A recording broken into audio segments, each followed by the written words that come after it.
ഈശോയേ ഈശോയേ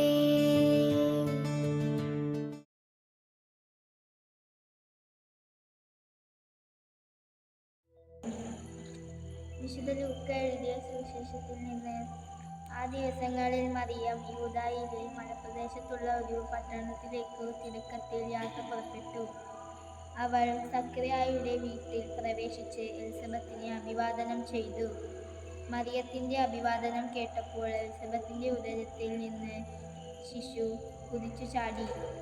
എലിസബത്ത് പരിശുദ്ധാത്മാവ് നിറഞ്ഞവളായി. അവൾ ഉദ്ഘോഷിച്ചു, നീ സ്ത്രീകളിൽ അനുഗ്രഹീതയാണ്, നിന്റെ ഉദരഫലവും അനുഗ്രഹീതം. എൻ്റെ കർത്താവിൻ്റെ അമ്മ എൻ്റെ അടുത്തു വരാനുള്ള ഈ ഭാഗ്യം എനിക്ക് എവിടെ നിന്ന്? ഇതാ നിന്റെ അഭിവാദന സ്വരം എൻ്റെ ചെവികളിൽ പതിച്ചപ്പോൾ ശിശു എൻ്റെ ഉദരത്തിൽ സന്തോഷത്താൽ കുതിച്ചു ചാടി.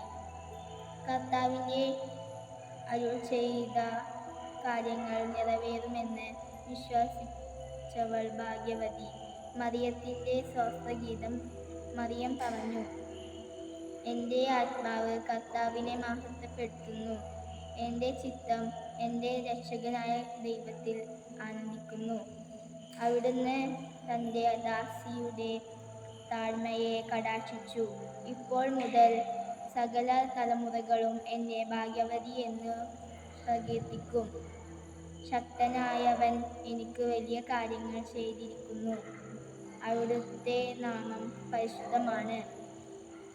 അവിടുത്തെ ഭക്തരോടുമേൽ തലമുറകൾ തോറും അവിടുന്ന് കാരുണ്യം വർഷിക്കും. അവിടുന്ന് തൻ്റെ ഭുജം കൊണ്ട് ശക്തി പ്രകടിപ്പിച്ചു. ഹൃദയവിചാരത്തിൽ അഹങ്കരിക്കുന്നവരെ ചിതറിച്ചു. ശക്തന്മാരെ സിംഹാസനത്തിൽ നിന്ന് മറിച്ചിട്ടു. എളിയവരെ ഉയർത്തി. വിശക്കുന്നവരെ വിശിഷ്ട വിഭവങ്ങൾ കൊണ്ട് സംതൃപ്തരാക്കി. സമ്പന്നരെ വെറും കൈയോടെ പറഞ്ഞയച്ചു. തൻ്റെ കാരുണ്യം അനുസ്മരിച്ചുകൊണ്ട് അവിടുന്ന് തൻ്റെ ദാസനായ ഇസ്രായേലിനെ സഹായിച്ചു.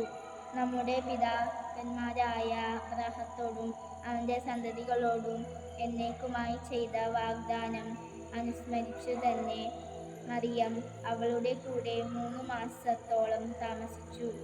പിന്നെ വീട്ടിലേക്ക് മടങ്ങി. കർത്താവിൻ്റെ സുവിശേഷം.